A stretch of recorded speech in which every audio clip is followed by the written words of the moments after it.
Oke, Assalamualaikum warahmatullahi wabarakatuh. Sebelumnya saya memohon izin kepada Ibu Hani untuk saya bisa menjelaskan mengenai presentasi dari tugas akhir saya yang ada pada bab 2.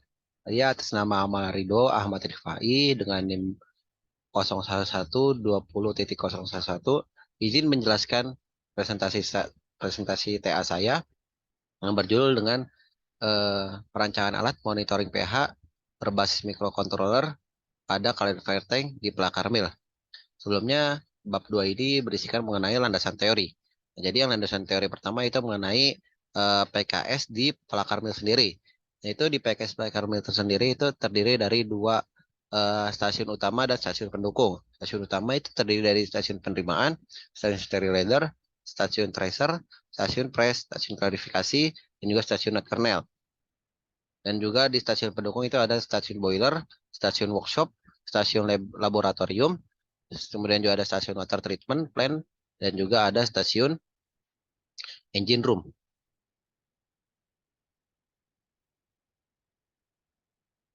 Eh, Nah, kita masuk ke pembahasan berikutnya yaitu adalah eh, mengenai proses di stasiun water treatment plant. Di stasiun water treatment plant ini terdiri dari dua proses. Yang pertama itu ada proses external water treatment dan juga proses internal water treatment. Nah, jadi di proses ini yaitu di external water treatment plant ini di mana air itu masuk dari waduk, nah kemudian akan masuk ke dalam raw water. Nah ini nanti di raw water ini akan di apa di raw water ini akan dialirkan airnya itu menuju ke clarifier tank. Clarifier tank ini akan dilakukan pemisahan antara padatan tersuspensi dengan air-air yang lebih jernih. Kemudian di clarifier tank ini akan dilanjutkan air-air yang jernih itu akan masuk ke dalam treater tank. Kemudian dari treater tank air keseluruhannya itu akan langsung dilakukan penjernihan kembali di sand filter. Kemudian air yang sudah jernih tadi itu akan masuk ke dalam proses tank. Di proses tank ini akan terbagi hasilnya. Yaitu proses tank ini air yang ada di proses tank ini sudah bisa dimanfaatkan untuk kebutuhan domestik. Tetapi untuk kebutuhan boiler itu perlu dilakukan proses treatment kembali yaitu yang ada di internal water treatment. Nah, di internal water treatment itu yang terdiri dari beberapa tahap, yaitu yang pertama itu ada di tahapan multimedia filter, dan juga ada di softener, air off feed water tank, dan juga reverse osmosis, air off product tank, feed water tank, dan aerator. Nah, proses-proses yang paling utama itu yang ada di internal water treatment tank itu ada di multimedia filter, kemudian juga di softener, dan reverse osmosis. Seperti itu. Yang sisanya itu dia sebagai tangki-tangki saja untuk menyimpan air air yang sudah dijernihkan seperti itu. Nah, kemudian kita masuk ke dalam clarifier tank. Nah, clarifier tank ini itu air yang masuk dari raw water tank akan dikirim menuju clarifier tank dan dilakukan penginjeksian bahan kimia seperti soda as, flokulan, dan koagulan. Sehingga padatan tersuspensi yang masih terikut dengan air akan terendap dan akan mendapatkan air yang lebih jernih. Nah, di sini maksudnya itu adalah sebelum masuk ke dalam clarifier tank, dia di pipanya itu akan dilakukan injeksi bahan kimia seperti soda as, flokulan, dan koagulan. Fungsinya apa? Soda as sendiri dia berfungsi untuk meningkatkan pH untuk memaksimalkan proses flokulan dan koagulan. Proses flokulan dan koagulan ini adalah proses pengikatan kotoran-kotoran yang terbawa di dalam air. Dan di sini ada potential of hydrogen atau yang kita kenal biasanya itu dengan pH. Nah, potential of hydrogen ini itu adalah derajat keasaman dari suatu nilai yang menyatakan tingkat keasaman atau kebasaan dari suatu larutan. Nilai yang PR jaga pada clarifier tank sendiri yaitu di antara 6,5 sampai 6,8 dan setelah clarifier tank dijaga pada 7,0 sampai 7,2. Kenapa seperti itu? Karena seperti yang tadi kita sebut, air yang dibawa dari waduk itu dia memiliki nilai pH di antara 5 sampai 6 di antara 5 sampai 6 yang ada di PKS di pelakar mil.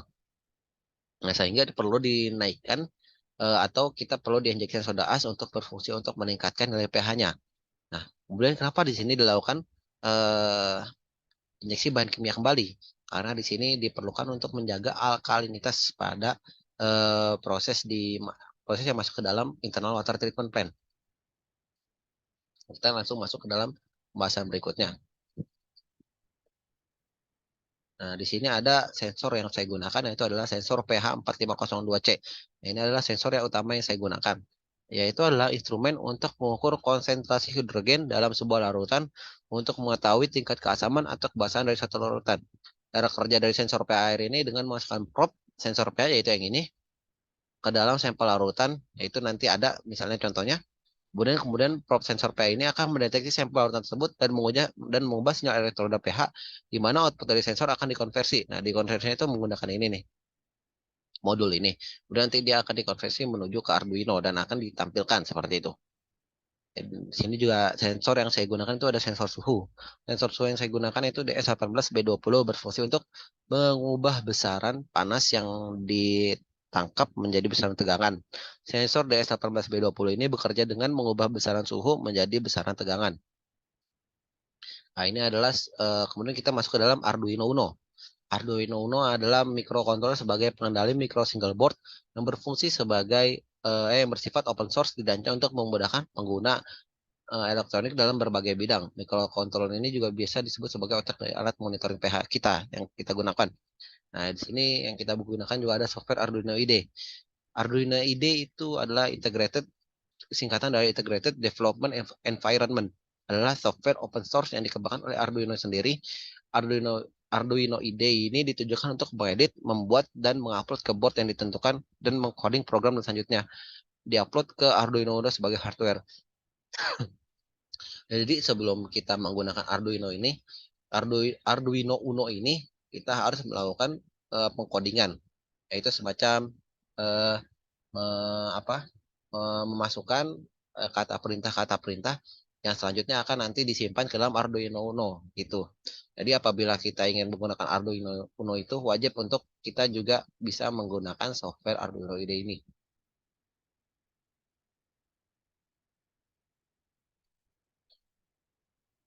Nah, selanjutnya itu ada yang saya apa yang jadi landasan teori ini itu adalah RTC atau yang kita ketahui adalah real time clock.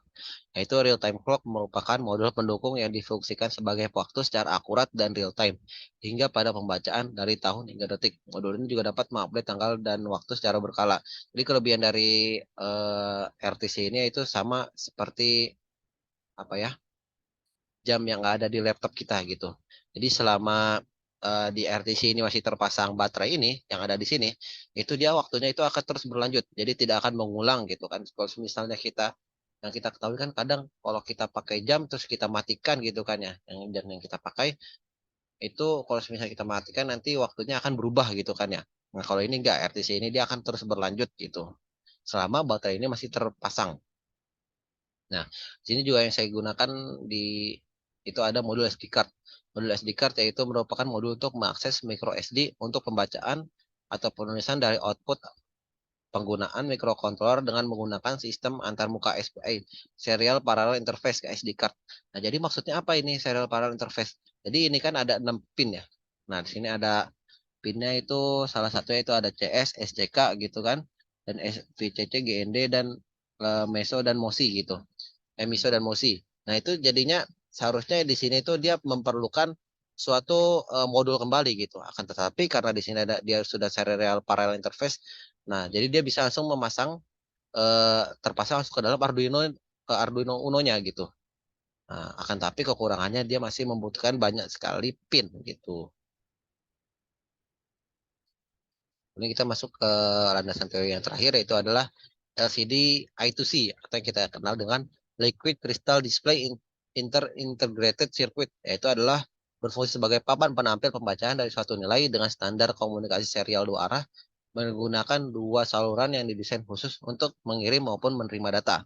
Nah, jadi di sini tuh LCD-nya itu yang disebut yang ini. Kemudian yang I2C itu yang ini. Nah, jadi I2C ini akan dipasang ke dalam